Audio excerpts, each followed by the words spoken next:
ലോക്സഭാ തെരഞ്ഞെടുപ്പിനുള്ള രണ്ടാം ഘട്ട സ്ഥാനാർത്ഥി പട്ടിക പുറത്തുവിടാൻ തയ്യാറെടുത്ത ബി.ജെ.പിയും കോൺഗ്രസും. ബി.ജെ.പി കേന്ദ്ര തെരഞ്ഞെടുപ്പ് സമിതി 100ഓളം മണ്ഡലങ്ങളുടെ സ്ഥാനാർത്ഥികളുടെ കാര്യത്തിൽ തീരുമാനത്തിലെത്തിയതായാണ് വിവരം. മധ്യപ്രദേശ്, അസം എന്നീ സംസ്ഥാനങ്ങളിലെ സ്ഥാനാർത്ഥി പട്ടിക സംബന്ധിച്ച് കോൺഗ്രസ് കേന്ദ്ര തെരഞ്ഞെടുപ്പ് സമിതി ചർച്ച ചെയ്തു.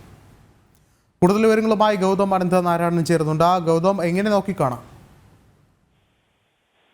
വിഷ്ണു, ഇന്നലെ വൈകുന്നേരം ബി.ജെ.പി കേന്ദ്ര തെരഞ്ഞെടുപ്പ് സമിതി ഡൽഹിയിൽ ചേർന്നിരുന്നു. പ്രധാനമന്ത്രിയുടെ അധ്യക്ഷതയിലാണ് യോഗം ചേർന്നത്. ഈ യോഗത്തിന്റെ പ്രധാനപ്പെട്ട ലക്ഷ്യമെന്നത് ബി.ജെ.പിയുടെ രണ്ടാം ഘട്ട സ്ഥാനാർത്ഥി പട്ടിക പുറത്തിറക്കുക എന്നുള്ളതാണ്. കഴിഞ്ഞ ആഴ്ച ആദ്യഘട്ട സ്ഥാനാർത്ഥി പട്ടിക 195 പേര്, പ്രധാനമന്ത്രിയുടെയും ആഭ്യന്തരമന്ത്രി അമിത്ഷായും ഉൾപ്പെടെയുള്ളവർ മത്സരിക്കുന്ന മണ്ഡലങ്ങൾ ഉൾപ്പെടുന്നതായിരുന്നു ആദ്യഘട്ട സ്ഥാനാർത്ഥി പട്ടിക. ഇനിയും രണ്ടാം ഘട്ടത്തിൽ കേന്ദ്ര ഉപരിതല ഗതാഗത വകുപ്പ് മന്ത്രി നിതിൻ ഗഡ്കരി ഉൾപ്പെടെയുള്ള പ്രമുഖരും ഒപ്പം നിർമ്മല സീതാരാമൻ ഉൾപ്പെടെയുള്ളവരും രണ്ടാം ഘട്ട പട്ടികയിൽ ഉണ്ടാകുമെന്നാണ് മനസ്സിലാക്കാൻ സാധിക്കുന്നത്.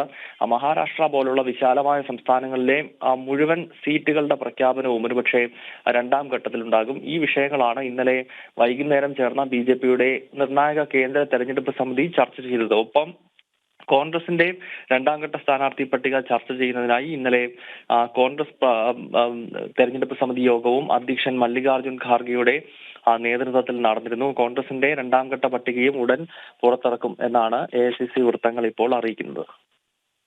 വ്യക്തമാണ്. ഗൗതമാണ് വിശദമായ റിപ്പോർട്ടുകൾ പങ്കുവച്ചത്.